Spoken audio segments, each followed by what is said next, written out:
looks down the middle. McConkey's wide open. Touchdown, Dogs.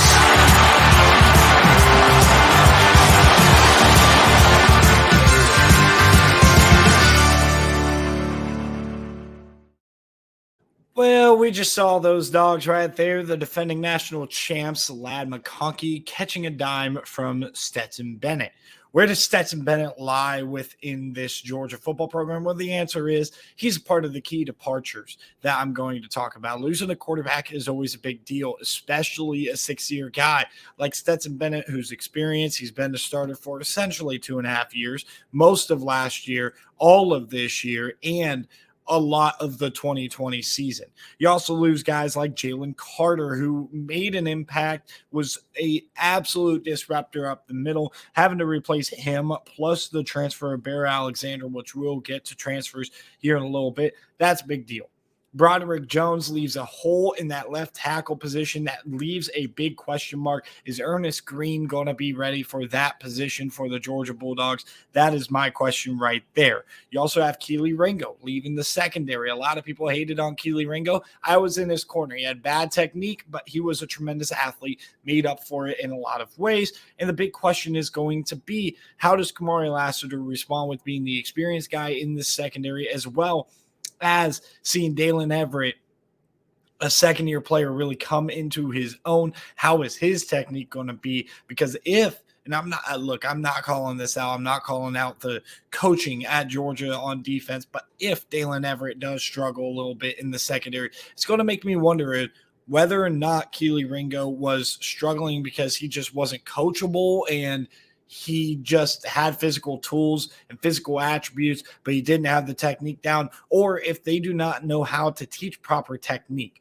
But the one thing I'll tell you guys is losing Chris Smith is a big deal if you don't have a guy like Javon Bullard to fill his shoes. Now, the biggest thing that I love about this Georgia defense is the fact that they play their best 5 defensive backs regardless of position. A lot of people said that Javon Bullard was a corner last year because he played in the nickel. I said he wasn't. They essentially played 3 safeties. Now, is it a 3-safety system? No. They play their best 3 or best 5 DBs, and that third corner could be a safety, could be a corner. They give enough responsibility. As long as you can cover man-to-man in the slot, it's not a big deal in this defense. And that's what Javon Bullard did. He's going to be replacing Chris Smith back there, joining Malachi Starks as that other safety. And who's going to be in that nickel position? We'll see about that. I'll talk about that in a second, but that's where losing Chris Smith is not a big deal. Also, losing Darnell Washington,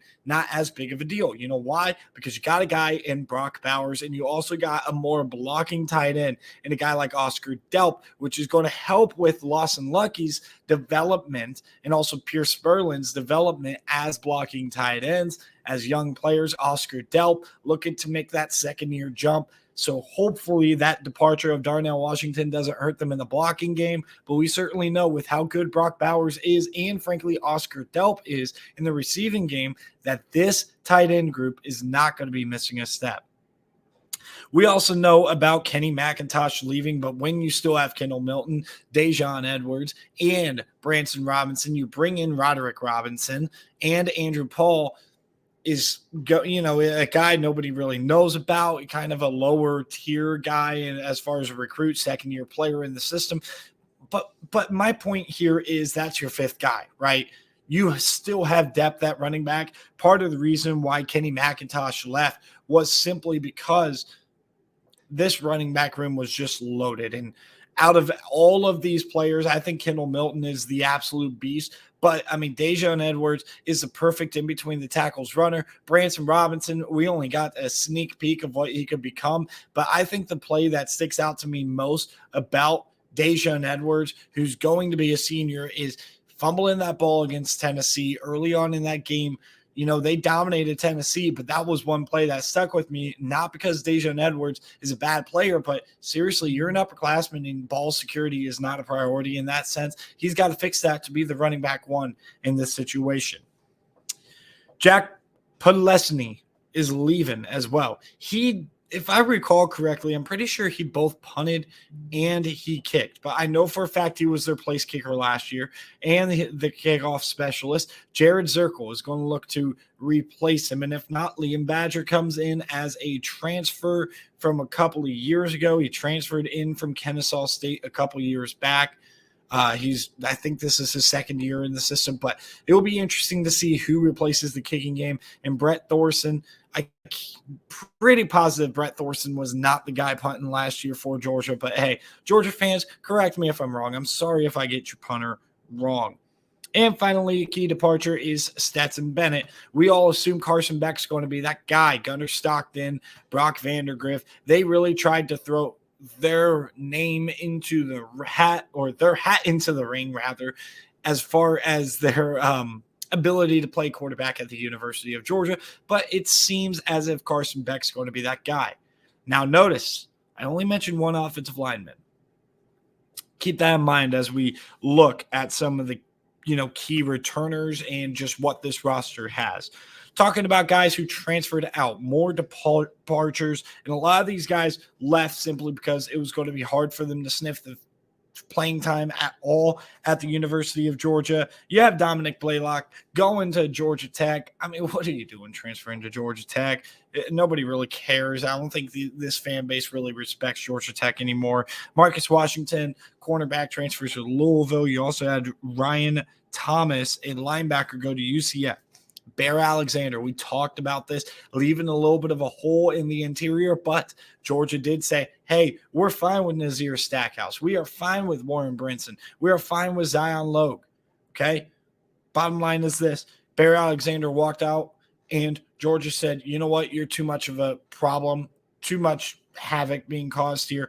But we thought that for years, or for the next 2 years, we would see the combination of Bear Alexander inside, Michael Williams off the edge. We are getting robbed of that. I think that kind of sucks, even if the coaches said, hey, Bear, you can go.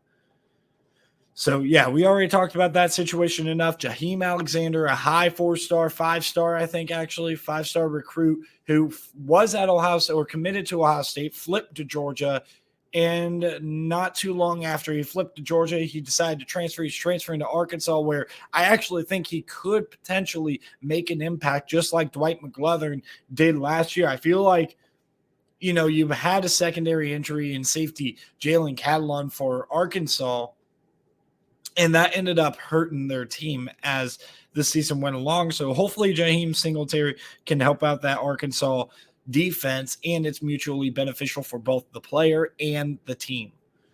Next up, you have tight end Ryland Good. He's transferring to Mississippi State. You also have Jacob Hood, an offensive tackle, transferring to Nebraska, and Adonai Mitchell, the most notable transfer probably, maybe outside of Bear Alexander because of all the noise that came around it, but definitely the most proven commodity that transferred out of this Georgia locker room was Adonai Mitchell. A lot of people talk about A.D. Mitchell moving on to Texas because of his kid. I took it as, hey, you guys might be right about this. He might have left because he wants to be closer to home. He's got a kid back in Texas, and he's got, a bunch of different factors that's moving him back to Texas. But what if he looked at the quarterback room and he just said, hey, they're average. I want to get out of here?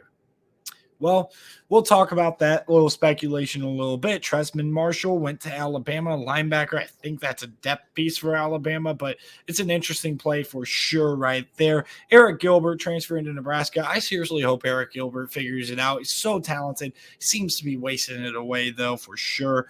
And you also have MJ Sherman, a linebacker, going to Nebraska.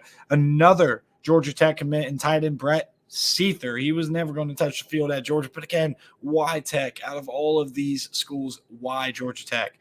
You also have Bill Norton going to Arizona, a defensive lineman, and then Shane Washington, Griffin Scroggs, defensive lineman and inside offensive lineman, both uncommitted.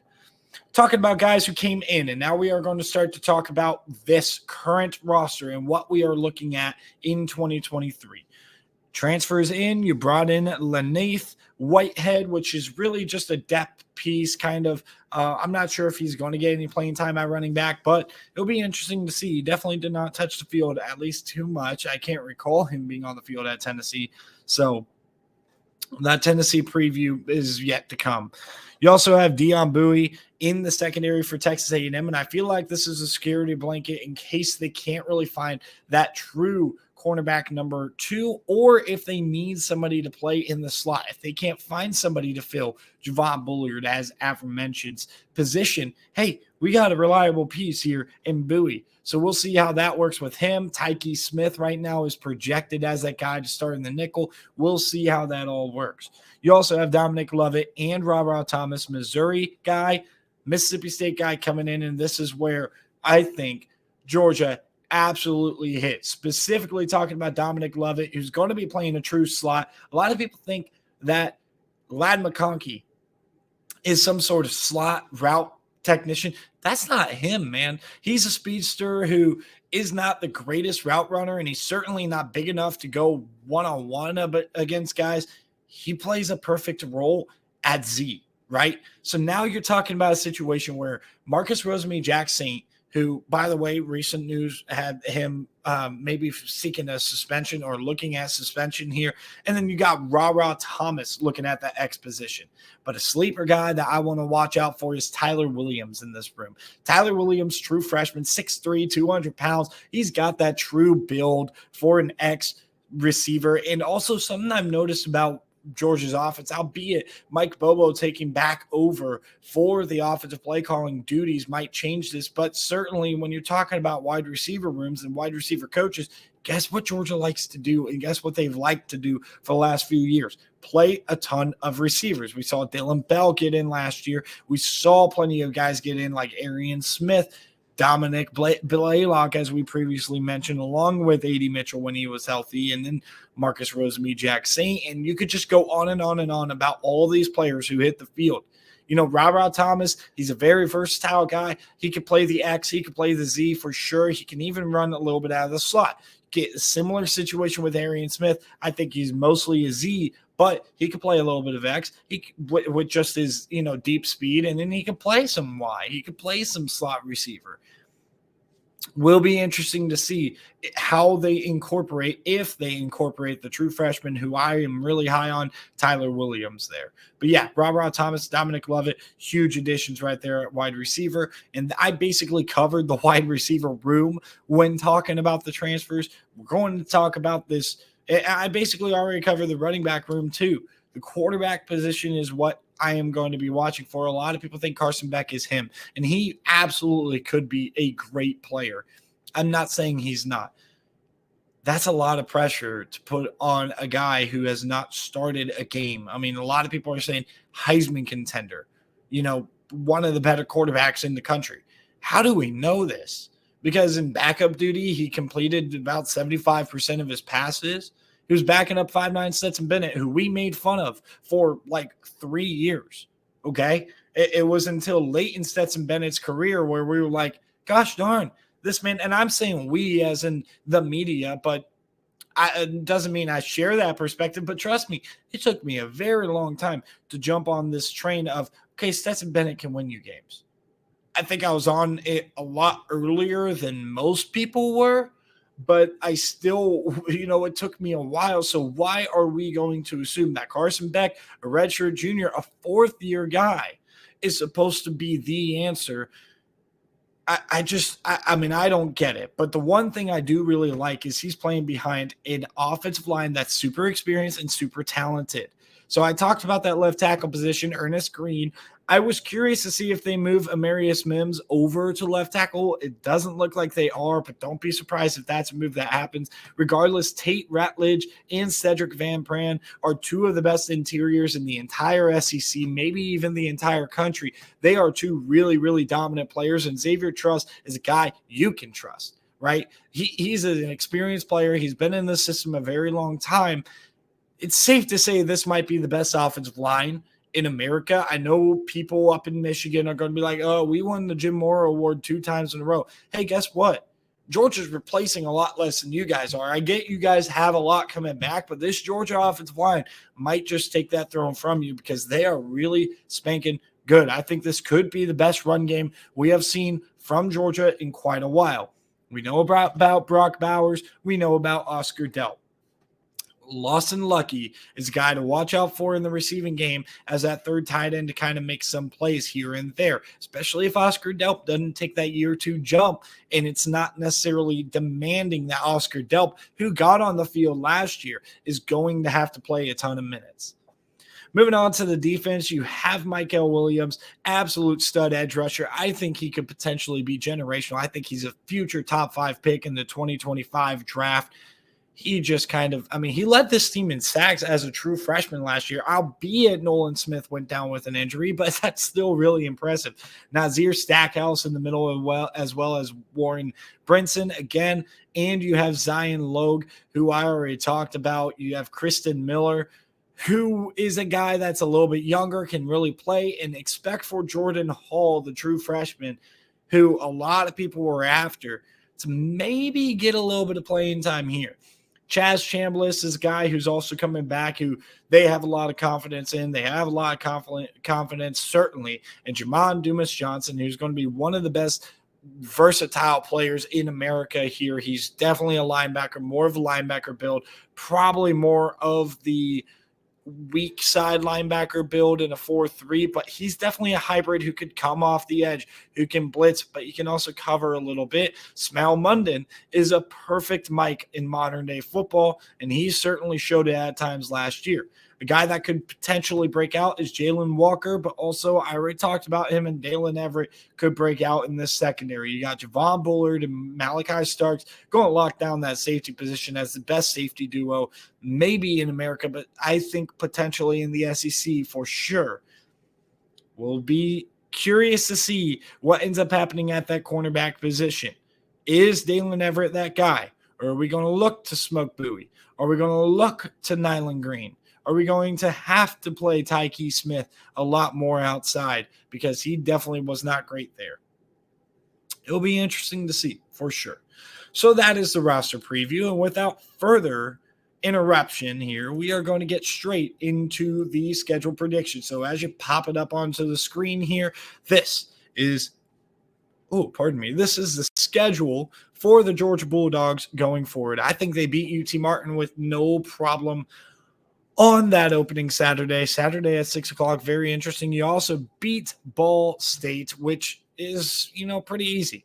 Then you have South Carolina. A lot of people are really high on South Carolina, but a lot of people don't realize the fact that South Carolina kind of got gutted a little bit in the transfer portal, lost a lot of key players to the draft as well. I think they're going to have a pretty solid defense, but I don't know who Spencer Rattler's throwing to, and I'm not sure if I trust Spencer Rattler. I think this is a pretty easy win for Georgia. Same with Trent Dilfer in year one, being an easy win there.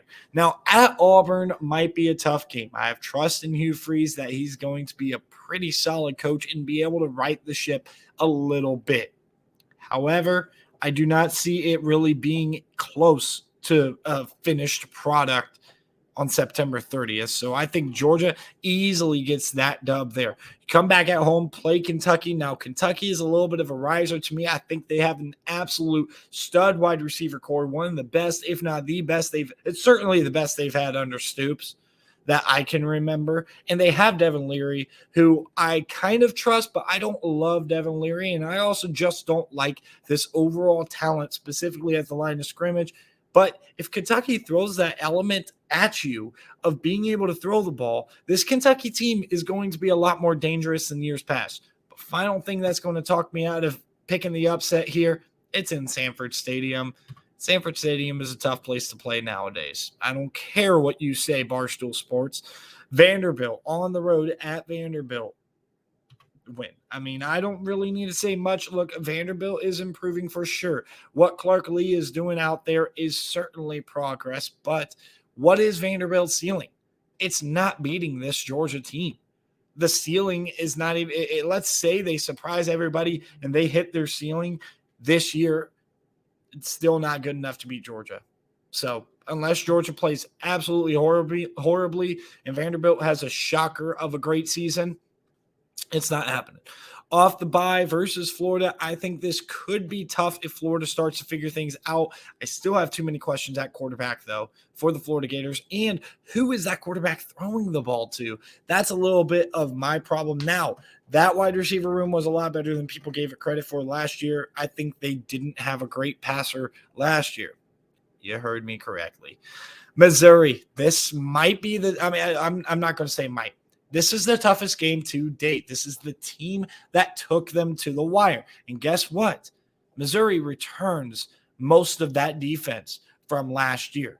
But the one thing that makes me hesitant about picking Missouri to do great things, maybe win 10 games, it's not that defense. It's not the fact that I think though you have Dominic Lovett at Georgia, I still think Missouri has a pretty good wide receiver core. I think they're going to be able to run the ball pretty well. I like their offensive line.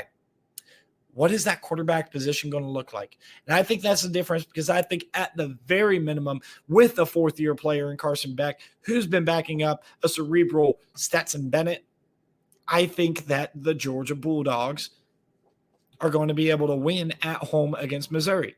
But again, another tough game right here. How tough is that interior going to be? I like Smell Munden a lot. Okay. How is those two interior defensive linemen going to do? How does Michael Williams develop as a run stopper? I think they beat Ole Miss, but I think it could be tough against Quinshawn Judkins. And this stretch of 4 games is a lot more brutal than any stretch of 4 games that Georgia had last year, other than, like the last 3 games plus, I guess, Georgia Tech, but pretty much the last 3 games last year. I mean, it's of course tougher, but regular season wise, this is a tougher 4-game stretch than anything they had without a bye, but they get 3 of the 4 that are not true road games. But the final one is a true road game at Tennessee. The problem I have here is I have a couple of questions about Tennessee on whether or not it was really Alex Golesh who fine-tuned what Josh Heupel was doing, or if it was truly Josh Heupel's offense. I think it's the latter. I think what happened was Alex Golesh, being a wise offensive mind, helped Josh Heupel fix some of the errors of his offense, because before Alex Golesh was in Heupel's system or was working with Josh Heupel, that offense did not look unstoppable. That offense didn't look like the best thing since sliced bread. And last year they looked amazing. But Georgia had their number. Now, part of what had their number was freak athletes like Keely Ringo. Is Dalen Everett that? Is Kamari Lassiter that? That's my question. That is my big question, is what is going to be that game plan? But guess what? That game is November 18th. I have 10 games to change my mind on that before I'm placing any sort of check on that game or any sort of, prediction even. Like, I'm giving you this prediction now. That is definitely subject to change by November 18th if I have concerns about that secondary, in which I do think they have elite safeties. I think you go to Bobby Dodd. I think you beat Georgia Tech, closing out the season at 12-0. Like, you own Georgia Tech. And you close out at 12-0, it's not a spoiler. And I hate that my first prediction is going to be like this, but it is not a spoiler that I do have Georgia going to the SEC championship. Who are they going to play in the SEC championship? Find out as we continue on this path, this series through the Power 5. And also we are going to finish off with Group of 5 conferences grouped together. I know it's not as much love, but guess what? I don't have time. I mean, I didn't want to start these predictions until June. I took vacation last week. I'm back. I'm here for the summer.